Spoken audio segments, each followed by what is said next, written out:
মাঠের মাটিগুলো শুকিয়ে যেন পাথর হয়ে গেছে।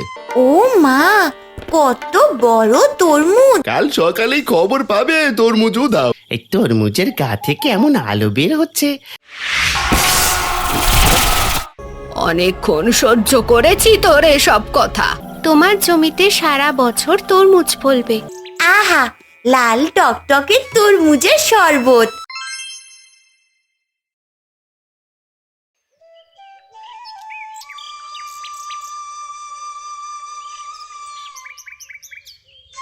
কি গো, এখানে দাঁড়িয়ে রইলে যে, মাছ ধরতে যাবে না?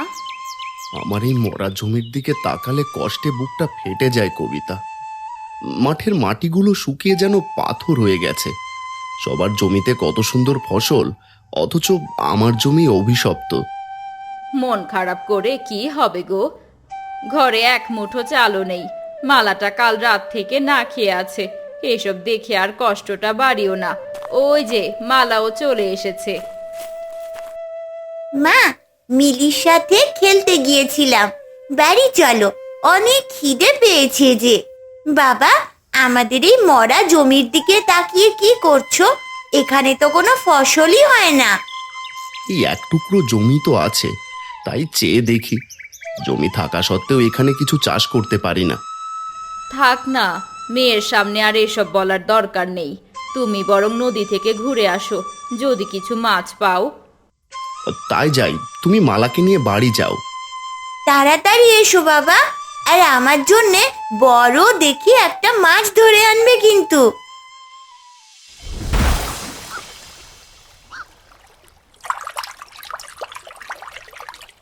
কথায় আছে না, অভাগা যেদিকে যায় সাগর শুকিয়ে যায়। আমার বেলাও তাই হয়েছে, একটা পুঁটি মাছেরও দেখা নেই। কানাই হতাশ হয়ে চলেই যাচ্ছিল, তখন দেখে একটা পাথরে একটা বড় মাছের মতো লেজ নাড়াচ্ছে। দেখে মনে হচ্ছে কি যেন আটকে আছে। কানাই পানিতে নেমে সেখানে যায়। আরে, এ তো এক মৎস্যকন্যা। শুধু গল্পে শুনেছিলাম, আজ নিজের চোখে দেখতে পেলাম। কিন্তু তুমি এভাবে কাতরাচ্ছ কেন? কি হয়েছে তোমার? ওগো দয়ালু মানুষ, আমাকে একটু সাহায্য করো। আমি এই পাথরে আটকে পড়ে মারা যাচ্ছি। আমার হাত পা শুকিয়ে যাচ্ছে এই কড়া রোদে। পাথর থেকে আমায় মুক্ত করো হে মানুষ। ভয় পেও না মৎস্যকন্যা, আমি এখনই তোমাকে স্বচ্ছ নদীর জলে ভাসিয়ে দিচ্ছি। তুমি আবার তোমার রাজ্যে ফিরে যাও। এই নাও, তুমি এখন মুক্ত। তুমি খুব মহৎ মানুষ কানাই। নিজের এত কষ্ট থাকা সত্ত্বেও তুমি আমাকে জীবন দান করলে। আমি জানি তোমার জমি মরা, সেখানে ধুলো ছাড়া আর কিছুই অবশিষ্ট নেই। তুমি সবই জানো, ঠিকই বলেছ। সেই মরা জমিতে হাহাকার ছাড়া আর কিছুই নেই আমাদের। কষ্ট ভুলতে নদীতে আসি মাছ ধরতে, কিন্তু তোমার বিপদ দেখে নিজেকে স্থির রাখতে পারলাম না। তোমার এই উপকারের প্রতিদান নিশ্চয়ই পাবে। এই নাও একটি উজ্জ্বল কালো জাদুর বীজ। এটি নিয়ে তোমার সেই মরা জমিতেই রোপণ করো। দেখবে অচিরেই তোমার দুঃখ ঘুচে যাবে। অপরাধ নিও না মৎস্যকন্যা, এই ছোট্ট বীজ থেকে কি আমার মরা জমিতে কোনো ফসল ফলবে? চারিদিকে যখন এক ফোঁটা জল নেই, তখন এই বীজ থেকে কিভাবে গাছ হয়ে উঠবে? বিশ্বাস হারিও না কানাই, কাল সকালেই তুমি এক অলৌকিক দৃশ্য দেখতে পাবে। মনে রেখো, এই বীজটি কেবল তোমার সেই মরা জমিতেই রোপণ করতে হবে, অন্য কোথাও না। তোমার অনেক দয়া মৎস্যকন্যা, আমি আজই এই বীজ মাটিতে পুঁতে দেব। তোমার কথা যদি সত্যি হয়, তবে আমার মরা কপালে হয়তো এই বীজের গুণেই আবার নতুন করে ফিরে আসবে। মৎস্যকন্যার সেই উজ্জ্বল বীজটি উপহার পেয়ে কানাই চলে আসে তার সেই মরা জমিতে। হে উজ্জ্বল বীজ, জানি না তুই ফল না সবজি, যাই হোস না কেন, আমার মরা জমিটা ভরিয়ে দিস। সকলের মতো আমার জন্য গর্ব হয় এই জমি নিয়ে। ও কানাইদা, এই মরা জমিতে একা একা কি করছো এই বিকেল বেলা? মাটিতে সোনা খুঁজছো নাকি গো? কিছুই তো ফলে না এ জমিতে। তোদের কথাতে যদি সোনায় ফলে, তাই সোনার বীজই লাগাচ্ছি রে পচা। এ কি, আমার কথা আমাকে ফিরিয়ে দিল? ফলাও সোনায় ফলাও, তা সোনা হলে একটু ভাগ দিও। আর কত পাগল যে দেখবো, দূর যায়।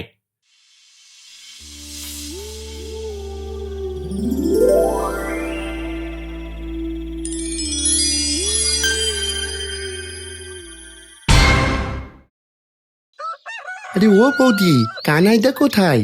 কি কাণ্ড ঘটেছে? কানাইদার মরা জমিতে দেখবে চলো। কি হয়েছে রে মহেশ?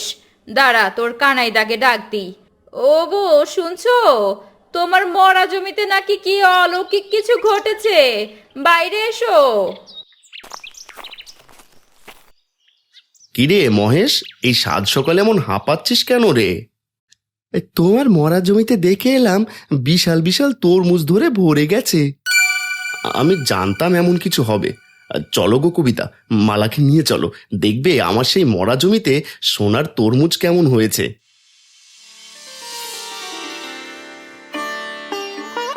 কি দেখছি আমি, এক রাতেই এত বড় তরমুজ ফুলেছে আমার এই মরা জমিতে। এর গা থেকে তো চাঁদের মতো আলো বেরোচ্ছে। মৎস্যকন্যার কথা তবে সত্যিই ফলে গেল। ও মা, কত বড় তরমুজ! আমি তো জীবনেও এত বড় কিছু দেখিনি বাবা। মা দেখো, তরমুজটা কেমন উজ্জ্বল রঙের। আমার তো এখনই এটা খেতে ইচ্ছে করছে। আরে সবাই দেখো, কানাইয়ের মরা জমিতে কেমন জাদু তরমুজ ফলেছে। গতকালও তো এখানে শুধু শুকনো মাটি ছিল। এক রাতে এমন অলৌকিক কিছু হওয়া অসম্ভব। এ কি কাণ্ড গো কানাইদা, সত্যি সত্যি দেখছি তোমার মরা জমিতে সোনা ফলেছে। কাল তবে তুমি মিথ্যে বলনি গো। এই তরমুজ শুধু আমার নয়, এটা এই গ্রামের সবার কষ্টের অবসান ঘটাবে। আমি ভাবতেই পারছি না এই শুকনো মাটি থেকে এমন বিশাল বিশাল তরমুজ জন্মাবে। ভাগ্য বদলাতে সময় লাগে না। কাল যে আমরা না খেয়েছিলাম, আজ আমাদের ঘরে আনন্দ। চলো আমরা সবাই মিলে এই আনন্দ ভাগ করে নিই। জাদুর ফল আমাদের গ্রামে হাসি ফুটিয়েছে। হ্যাঁ বাবা, গ্রামের সবাইকে এই খুশিতে এই জাদুর তরমুজ খাওয়াবে, কেমন? দেখলে হরিদা, কানাইদার কপাল কেমন করে খুলে গেল। আমার বাবার সম্পত্তি ও ভোগ করবে, আর আমি বসে বসে আঙুল চুষবো? এটা হতে পারে না। সৎ ভাই বলে কি পার পেয়ে যাবে নাকি? শান্ত মিনু, কানাইয়ের ওই জাদু তরমুজ যদি আমরা হাতিয়ে নিতে পারি তবে কেল্লা পথে। শহরে নিয়ে ওটা বেচতে পারলে আমাদের 7 পুরুষ এখানে বসে বসে খাবে। হ্যাঁ, কিন্তু ওটা তো কানাইয়ের জমিতে হয়েছে, গ্রামবাসী ওর পক্ষে। সহজে তো ওটা আমাদের দেবে না। কিছু একটা বুদ্ধি তো বের করতেই হবে। বুদ্ধির অভাব নেই আমার মাথায়। আমরা মাঝরাতে ওটা চুরির ব্যবস্থা করব। মদন চোরকে খবর পাঠিয়েছি, ও কাজটা সারলেই কানাই সকালে উঠে শুধু ফাঁকা জমি দেখবে। হ্যাঁ, এটাই সেরা উপায়। মদন চোর হাত সাফাইতে ওস্তাদ, ও ঠিকই নিয়ে আসবে। ওটা চুরি হলে কানাইদা আবার সেই আগের মতো হয়ে পড়বে। তখন জমিটাও হাতিয়ে নেওয়া সহজ হবে। তুমি শুধু টাকার কিছু টাকা পুটলি করে রেখো মিনু। কাল সকালেই খবর পাবে, তরমুজও দাও, জমিও পাবে, আবার জাদু তরমুজও হবে আমাদের। আমি এখন আসি, আর তোমার স্বামী আসার আমার সময় হয়ে গেছে। ও তো আজ কোথাও যায়নি, ঘরে ঘুমোচ্ছে। কাম সেরেছে, যোগু যদি সব শুনে ফেলে তখন। আরে না, আমি দেখেছি ও ঘুমোচ্ছে। তুমি এখন যাও গো হরিদা।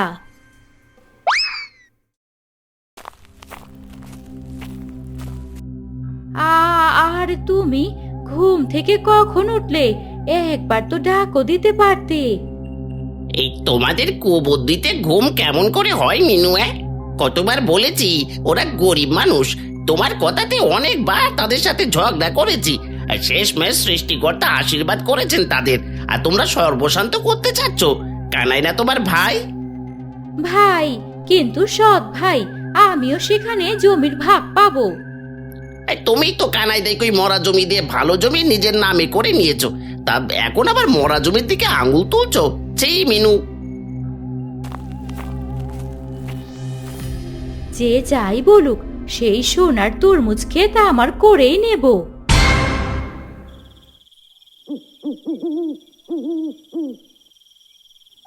এই আজব তো, এই তরমুজের গা থেকে এমন আলো বের হচ্ছে যে আমার চোখ ধাঁধিয়ে যাচ্ছে। এত বড় জিনিস আমি একা বইব কি করে? কিন্তু এটা নিতে পারলেই সারা জীবনের ছুটি। এই মদন, কথা বলিস না, তাড়াতাড়ি ওটা তুলে নিয়ে পালা। গ্রামের লোক জেগে ওঠার আগেই আমাদের এখান থেকে সম্পদ দিতে হবে। জলদি কর। তুমি তো বলেই পার পাও, কাজ তো আমায় করতে হয়। মদন যেই না তরমুজে হাত লাগাতে যায়, অমনি এক বৈদ্যুতিক ঝলক তার গায়ে ঝটকা মেরে দূরে ফেলে দেয়। ওরে বাবা, এই তরমুজটা ছুতেই তো আমার সারা শরীরে কেমন ঝিলিক দিয়ে উঠলো। মনে হচ্ছে এর ভিতরে বিজলি লুকোনো আছে। আমার হাতটা তো একদম অবশ হয়ে গেল। ও হরিদা! দূর বোকা, ওটা মনের ভুল, ভয় পাচ্ছিস কেন? শক্ত করে ধর, ওটা বস্তায় ভর। এত বড় সুযোগ হাতছাড়া করিস না, এটা সোনার খনি হতে পারে আমাদের জন্য। না গো হরিদা, এই ফল সাধারণ কিছু না। এটার গায়ে হাত দিলেই শখ লাগছে। ঝটকা তো তুমি খাওনি, বুঝবে কি? আমার খুব ভয় করছে, আমি আর এখানে থাকবো না। আরে থাম মদন, পালিয়ে যাস না। ইস, মদ না তো ভয় একেবারে দিক বিদিক জ্ঞান শূন্য হয়ে ছুটছে। এখন কি হবে? জাদুর ফলে তেজ তো দেখছি মানুষের সাধ্যের বাইরে। আমি আর হাত দিয়ে মরি না, আমিও পালাই। লোকটাকে কত করে বলি রাতের কাজ ছেড়ে দাও, কে শোনে কার কথা? মানুষের পিটুনি কে ঘরে এসে কাতরাবে? কেন যে বাপ মায়ের কাছে তুলে দিল আমার?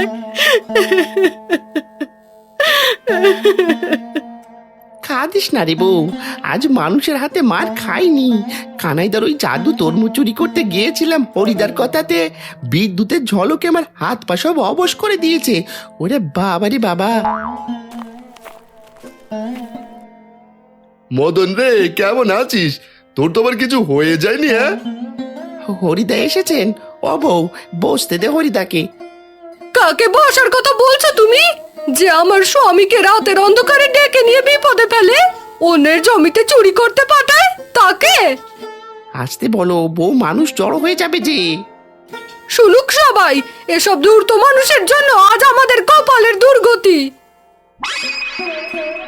আমাদের সোনার গ্রামে এই হচ্ছে, তবে এসব মোড়ল মশাইকে জানাতে হবে বড় কিছু ঘটার আগেই। কানাই ভাই, আমি শহরের সবচেয়ে বড় ফল বিক্রেতা। এই তরমুজটা আমায় দিয়ে দাও। এর জন্য আমি তোমাকে অন্যের থেকে অনেক বেশি লাভে টাকা দেব, যাতে তুমি নতুন বাড়িও বানাতে পারবে। এ তো অনেক টাকা, আমি জীবনেও দেখিনি দাদা। আমার অভাবের দিনে এই টাকাগুলো পেলে সত্যিই পরিবারের খুব উপকার হতো। না বাবা, এই তরমুজ আমরা বিক্রি করব না। তোমার মনে নেই, এটা মৎস্যকন্যার দেওয়া উপহার।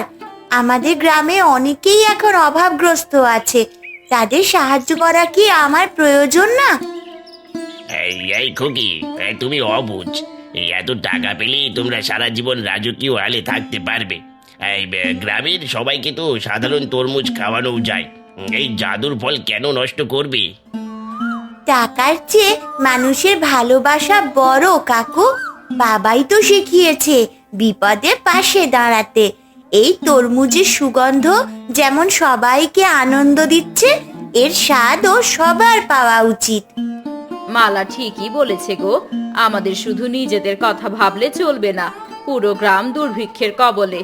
এই জাদুর ফল হয়তো সবার পেট ভরানোর জন্যই এসেছে। গণেশদা, ক্ষমা করবেন, আমার মেয়ের ইচ্ছে আমার কাছে সব। আমি এই তরমুজ বিক্রি করব না। পুরো গ্রামের জন্যই সোনার তরমুজ বরাদ্দ করে রাখা আমার। তোমরা সত্যি খুব দয়ালু। এমন ত্যাগের কথা আমি এর আগে কখনো শুনিনি। টাকার চেয়ে বড় তোমাদের মন। আমি হার মানলাম তোমাদের এই মহানুভবতার কাছে। যদি কখনো প্রয়োজন পড়ে আমায় জানিও। আমি আসি তবে।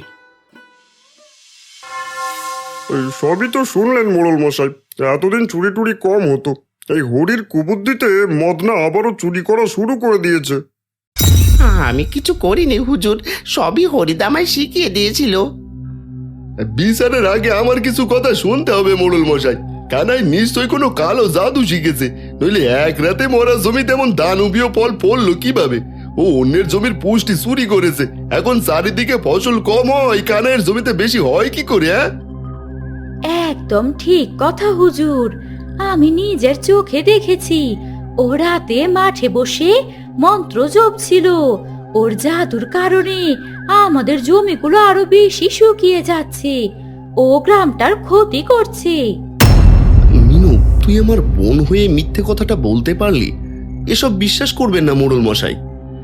ও কানাই, আগে বল তুই কি সত্যিই জাদু করছিস? যদি তাই করে থাকিস তবে এই অদ্ভুত কাজের জন্য সেই তরমুজ নষ্ট করে ফেলা উচিত। মোড়ল মশাই, আমি গরিব মানুষ, জাদুবিদ্যা আমি কোথায় শিখবো? এটা কেবল সৃষ্টিকর্তার আশীর্বাদ আর এক দয়ালু মৎস্যকন্যার দয়া। আমি কোনো অনিয়ম করিনি। মৎস্যকন্যার গল্প দিচ্ছে দেখেছো মিনু, কত বড় ধূর্ত তোমার ভাই। মোড়ল মশাই, ওই তরমুজ এখনই আমাদের জিম্মায় দিন, নইলে গ্রামে করে মহামারী দেখা দিতে পারে। মিথ্যে কথা। হরি কাকা কাল রাতে লোক পাঠিয়ে তরমুজ চুরি করতে চেয়েছিল। এটা গ্রামের সবাই জানে। চোর তো ছ্যাঁকা খেয়ে পালালো, আর এখন আমাদের ওপরে দোষ চাপাচ্ছে শুধু হিংসা থেকে। থামো সবাই, সত্যা মিথ্যা প্রমাণ হবে যখন আমি নিজেই তরমুজ দেখব। যদি কানাই নির্দোষ হয় তবে সে পুরস্কৃত হবে, আর মিথ্যা বললে কড়া শাস্তি পেতে হবে। চলুন মোড়ল মশাই, গেলেই দেখতে পাবেন ওই তরমুজ থেকে কেমন শয়তানি আলো বেরোচ্ছে। ওটা আমাদের গ্রামকে একেবারে ধ্বংস করে দেবে। দয়া করে একটা ব্যবস্থা নিন তাড়াতাড়ি। সকলেই মোড়ল মশাইকে নিয়ে কানাইয়ের সেই তরমুজ খেতে যায়। গিয়ে দেখে সত্যি অনেক তরমুজের মাঝে একটা তরমুজ সোনার মতো চকচক করছে আর আলো ছড়াচ্ছে। দেখেছেন দেখেছেন মোড়ল মশাই, আমি বলেছিলাম না কানাই জাদুবিদ্যের মাধ্যমে এসব করেছে। দেখেন দেখেন কিভাবে তরমুজ থেকে আলো আসছে। আর কোনো কথা হবে না, এখন তরমুজটি কাটা হোক, তবে বোঝাই যাবে ভেতরে কে আছে। যদি কোনো অনিষ্ট বের হয় তবে কানাই তোকে আজই কঠিন শাস্তি পেতে হবে। মোড়ল মশাই, আপনি তো জানেন না এই তরমুজটা আমি আমার গ্রামের মানুষদের জন্যই রেখে দিয়েছিলাম। মোড়লের কথা মতো কানাই তরমুজটি কাঁচি দিয়ে দুভাগ করে। এর ভেতর থেকে শত শত সোনা আর মুক্ত ঝরে পড়তে থাকে। সকলেই এই অলৌকিক দৃশ্য তাকিয়ে দেখতে থাকে। এ কি অলৌকিক কাণ্ড! তরমুজের ভেতরে লাল শসের বদলে থরে থরে সোনার মুক্ত বের হচ্ছে। সারা মাঠ যেন মোহরের আলোয় ঝলমল করছে। সাবধান, এ সম্পদ শুধু তারাই স্পর্শ করতে পারবে যারা কেবল সৎ আর দয়ালু। পাপী আর লোভীদের জন্য এ সম্পদ এটি দুঃখের কারণ হবে। ও মা, একে এসেছেন আমাদের নীতি কথা শোনাতে। ওসব কথা রাখো বুড়ি, এসব মোহরের ভাগ পেলে আমি পাবো, কারণ কানাই আমার ভাই আর এই জমির ভাগিদার আমিও একজন। ঠিক বলেছো মিনু, আমিও তোমার পক্ষে আছি। এখান থেকে তুমিও ভাগ পাবে, কি বলেন মোড়ল মশাই? যতদূর জানি মিনু মিনুর ভাগের সম্পত্তি নিয়ে নিয়েছে, আর কানাইকে এই মরা জমি দিয়েছে। আজ সৃষ্টিকর্তার আশীর্বাদে তার মরা জমিতে এমন ফলন হয়েছে যা নিজের চোখে না দেখলে বিশ্বাস হতো না। আর তোরা এখানেও ষড়যন্ত্র করছিস। আপনি গ্রামের মোড়ল হয়ে এ কেমন বিচার করছেন? আপনার বিচার মানি না। পিসি, তুমি এমন হয়ে গেছো কেন? বুঝেছি, এই সামান্য ধনরত্নে তোমার মধ্যে লোভ নাড়া দিয়ে উঠেছে। চুপ কর পুচকে মেয়ে। কানাইদা, তুমি একা এই ধন ভোগ করতে পারবে না আমায় না দিয়ে। অনেকক্ষণ সহ্য করেছি তোর এসব কথা। লোভে তুই পাগল হয়ে গেছিস, আর যারা লোভে পাগল হয় তাদের শাস্তি বড় কঠিন। আমার কথা মিলিয়ে নিস। ওরে ভাই সব, তোমরা কি জানো কানার এই তরমুজ আসলে একটা অভিশাপ? আমি কাল রাতে এক সাধুর কাছে শুনেছি ওই ফল কাটলে এই গ্রামে বসন্ত রোগ ছড়িয়ে পড়বে। আর কানাই মোড়লের কথা মতো কেটে ফেলেছে, তাই গ্রামে বসন্ত আসতে আর বেশি দেরি নেই। আরে বলছো কি হরি ভাই, আমরা তো ভাবছিলাম ওটা মৎস্যকন্যার আশীর্বাদ। মালার মুখে তো শুনলাম ওটা নাকি গ্রামের সকলের জন্য। এখন তো ভয়ে করে গা শিরশির করছে। মৎস্যকন্যার আশীর্বাদ না ছাই, ওটা আসলে ডাইনিদের জাদুকরি ফল। তোমরা কি দেখোনি ওটা থেকে কেমন নীল আলো বের হয়, আর কত রত্ন থাকে ওখানে।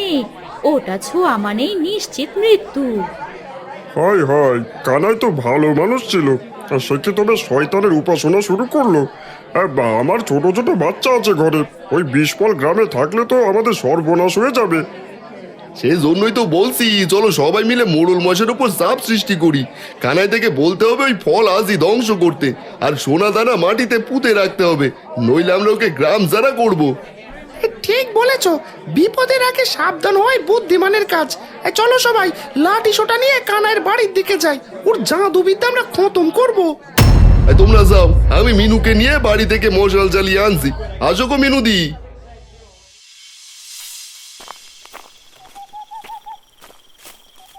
হরিদা, তুমি আমায় ওদের সাথে না যেতে দিয়ে মাঠের পথে দিয়ে নিয়ে যাচ্ছ কেন? আরে ওরা কানাইকে নিয়ে ব্যস্ত থাকুক, আমি আর তুমি মিলে সেই কেটে রাখা তরমুজ থেকে এই সোনা ধন রত্নগুলো নিয়ে সম্পদ দিই। হায় রে হরিদা, তোমার মাথায় এমন সুবুদ্ধি জন্মাবে আমি তা ভাবতেও পারিনি। তাড়াতাড়ি চলো, আমার যে আর তর্স হয়েছে না। তারা দুজন মিলে কানাইয়ের সেই তরমুজ খেতে যায়, আর অন্যদিকে গ্রামবাসী সকলেই কানাইয়ের বাড়ি এসে কানাইকে ডাকতে থাকে। কানাই হাতে লণ্ঠন নিয়ে বের হয়ে আসে। তোমরা এই সন্ধেবেলায় আমার বাড়ি কি মনে করে? কানাই, আমরা আসল ঘটনা জানতে পেরেছি। তুমি কালো জাদু শিখেছো, সেই জাদুর জন্য আজ সোনার তরমুজ ফলাচ্ছ, যার কারণে আমাদের গ্রামে বসন্ত রোগ ছড়াবে।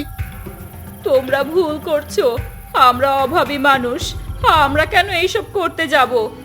তোমাদের নিশ্চয়ই কেউ ভুল বলেছে। চুপ করো কবিতা।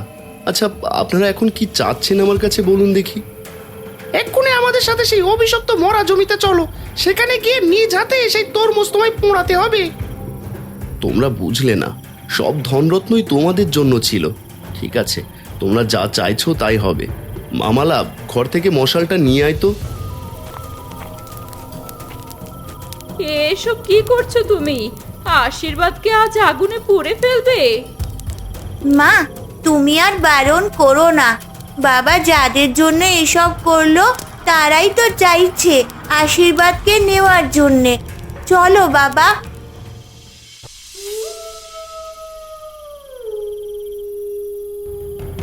ও হরিদা, কতক্ষণ ফেল ফেল করে চেয়ে থাকবে? তাড়াতাড়ি এসো, রত্নগুলো নিয়ে আসি। যত দেখে তত এর আলো যেন চোখ দা দিয়ে দেয়। চলো চলো, নিয়ে বস্তায় কিছু ভরি।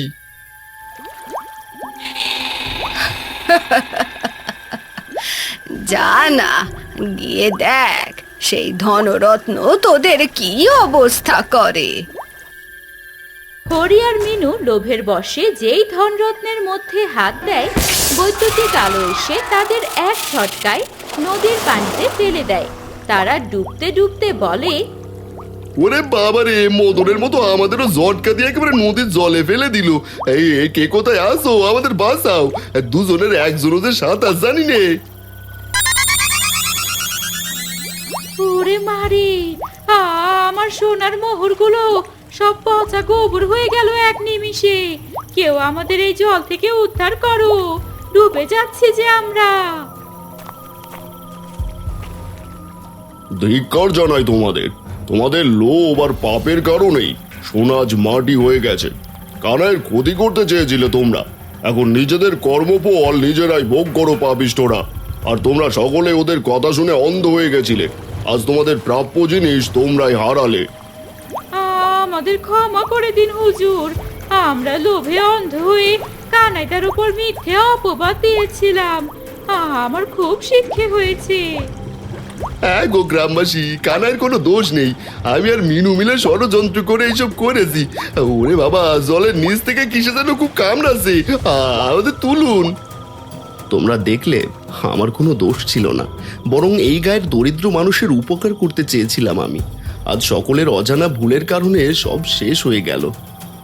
আমরা বুঝতে পেরেছি কানাই, এদের জন্য কোনো ক্ষমা নেই। এরা থাকলে আমাদের গ্রামের বাতাসে বিষিয়ে যাবে একেবারে। হ্যাঁ, এরা জলে ডুবেই মরুক। মিনু পিসি, তুমি যদি একটু ভালো হতে তবে এই সোনা দিয়ে আমরা কত সুখে থাকতাম। কিন্তু তোমরা অন্যের ভালো সহ্য করতে পারো না, তাই তোমাদের এই দশা হলো। বোন মিনু, আমি তোকে অনেক বুঝিয়েছি, কিন্তু তুই তো আমার কোনোদিন কোনো কথা কানে তুলিসনি। মোড়ল মশাইয়ের আদেশ আর গ্রামবাসীর বিচারই এখন তোদের শেষ গন্তব্য। সে সময় হঠাৎ সেই বুড়িটা জলের নিচ থেকে উঠে এসে মৎস্যকন্যাতে রূপ নেয় আর তাদের ধরে জলের উপর তুলে দেয়। মাঝে মাঝে ভালো মানুষ হওয়ার জন্য পাপীদেরও সুযোগ দিতে হয় কানাই। আমি জানি এরা পুরো গ্রামকে বিষিয়ে তুলেছিল, কিন্তু এদের মৃত্যু এর সমাধান নয়। মৎস্যকন্যা, তুমি তবে বুড়িমার রূপে আমাদের সাথে থেকেছিলে এতদিন। আমি তো অনেক বুঝিয়েছি তাদের, কিন্তু উল্টে তারাই আমায় বাধ্য করেছিল এই তরমুজ আগুনে পোড়াতে। তবু আমার মনে কোনো হিংসা নেই তাদের জন্য। এই গ্রামে আমি অনেক বিচার করেছি, আজ তুমি বিচারক মা। তোমার বিচার আমরা মাথা বেঁধে নেব। হরি, যা, তুই এক্ষুনি কানাইয়ের পা ধরে ক্ষমা চা। আর মিনু, তুইও যা। যদি কানাই ক্ষমা না করে তবে তোদের আমিও ক্ষমা করব না। ভুল হয়ে গেছে কানাই, আর কোনোদিন এমন জঘন্য কাজ করব না, মনে কখনো লোভ আনবো না। হ্যাঁ কানাইদা, তুমি আমায় বাঁচাও ওই জলপরীর কাছ থেকে। তোমাদের জামাই কত বারণ করেছিল, তা সত্ত্বেও আমি এই ভুল পথে এসেছি। উঠ তোরা, আমি আগেই ক্ষমা করে দিয়েছি। আজ থেকে মনে কখনো লোভ আনবি না। আর একটা কথা, মৎস্যকন্যা আমার আর এই সোনার তরমুজ চাই না। আমি চাই এই মরা জমি আবার উর্বর হোক। তাই হবে কানাই, তোমার জমিতে সারা বছর তরমুজ ফলবে। চোরেরা কখনো তা চুরি করতে পারবে না। তুমি এসব স্বল্প মূল্যে বিক্রি করবে। আমি আসি তবে, ভালো থেকো তোমরা।